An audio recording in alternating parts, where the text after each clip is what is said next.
Alors, que faut-il découvrir au moment de la découverte? Première chose à découvrir, c'est le besoin.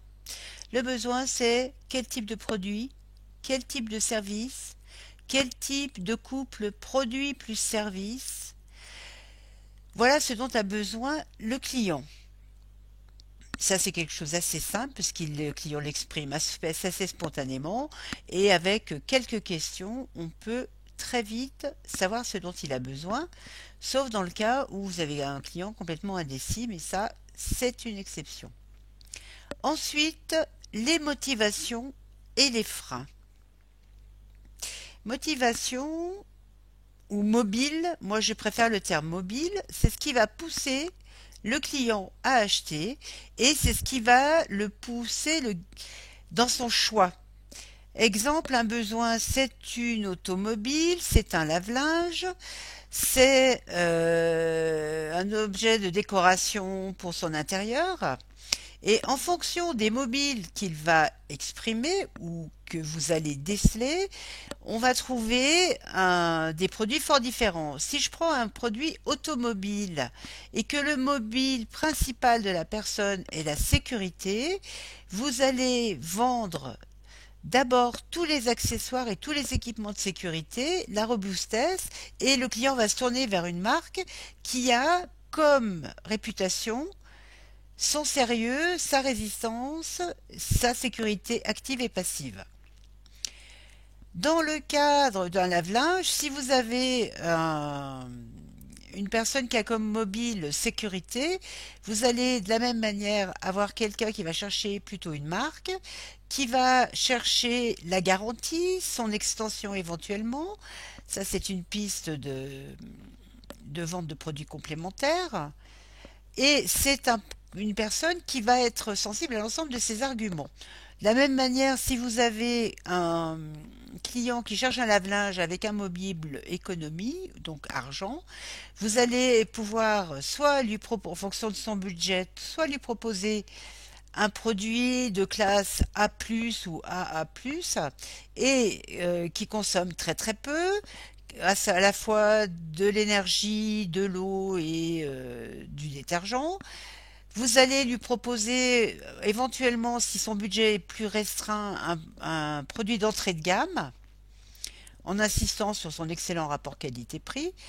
Et dans le cas de la déco, si vous avez un client qui a comme mobile sympathie, là il va être extrêmement important de savoir ce qui lui plaît, comment est l'intérieur, qu'est-ce qui va lui faire plaisir. En revanche, si vous avez pour le même produit de déco le mobile orgueil, eh ben ici il va falloir que vous travaillez sur les tendances, le bon goût, éventuellement ce qui se fait, ce qui classe un intérieur et ce qu'il faut avoir. Voilà. Alors, pour les freins, bah, c'est exactement la même chose. Ce sont tous les éléments qui vont empêcher le client d'acheter, que vous pouvez aussi découvrir grâce à son cas. En effet, si vous avez quelqu'un qui a comme frein essentiel la sécurité et que vous n'arrivez pas à le convaincre que votre produit dispose de tous les atouts pour remplir ce critère, vous ne vendrez jamais. Alors, pour déceler les mobiles, les freins, du client, vous avez un certain nombre de techniques et l'essentiel tient dans le discours du client. Et c'est pour ça que l'exercice que je vous présente ici est un exercice qui vous propose de déceler des mobiles du client, sachant que parfois on peut avoir plusieurs mobiles dans le cas où vous vous trouvez avec, ça peut être plusieurs choses et seul le ton de la voix, le contexte vous renseignerait. Donc dans ces cas-là, vous pouvez mettre deux mobiles, mais il y en a rarement plus de deux. Donc vous avez 20 propositions à identifier et je vous conseille de faire cet exercice. Si nécessaire, si vous avez encore un doute, je vous conseille très fortement de créer vous-même un discours de client pour chaque motivation et frein son casse.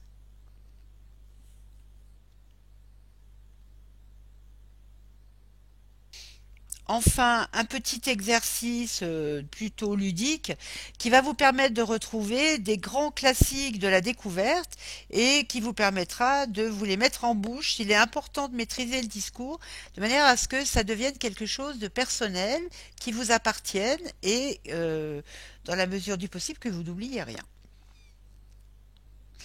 Pour vous aider, vous disposez d'une synthèse avec un récapitulatif de tous les outils et de ce que ces outils peuvent vous apporter, hein, en commençant par l'observation. Si on descend ensuite, vous allez trouver les questionnements. Alors j'insiste sur le questionnement, je vous l'ai déjà dit, mais je le redis. Une bonne découverte commence toujours par des questions ouvertes qui vont créer l'ambiance, qui vont vous permettre d'avoir un petit peu le contexte de l'achat et vous permettre d'avoir peut-être déjà des indications sur les motivations du client, ses mobiles et ses freins.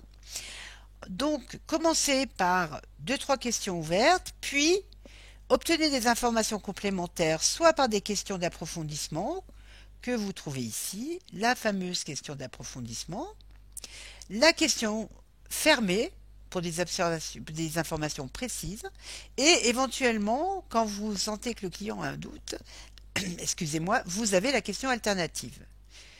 N'oubliez pas la reformulation, si j'ai bien compris donc ce que vous recherchez. Voilà pour les outils de la découverte. Pour vous convaincre, si ce n'est pas déjà fait, voilà ce que permet de faire la reformulation. Elle a 4 avantages, mais je ne vais quand même pas revenir là-dessus, c'est à vous de vous les approprier.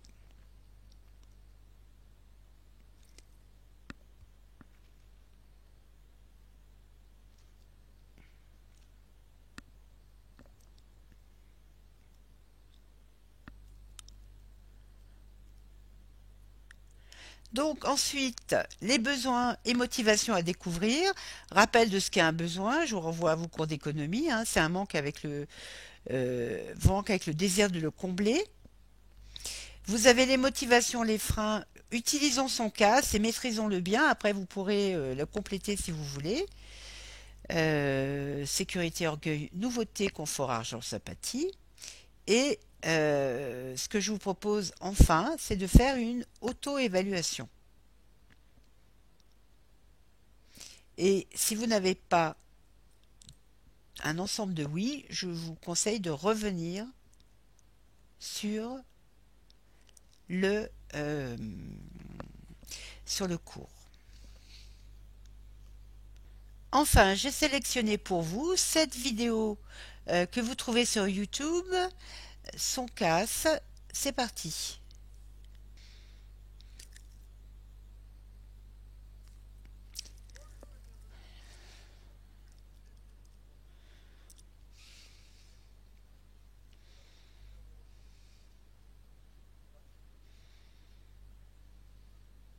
Alors, cette vidéo, vous allez la trouver à la fois sous l'espace comme un élève, son casse technique de vente dans Madame Raymond Borsier, mais vous allez également le trouver dans notre Google Drive partagé Improvente, son casse technique de vente. Donc, je vous engage à la regarder sur le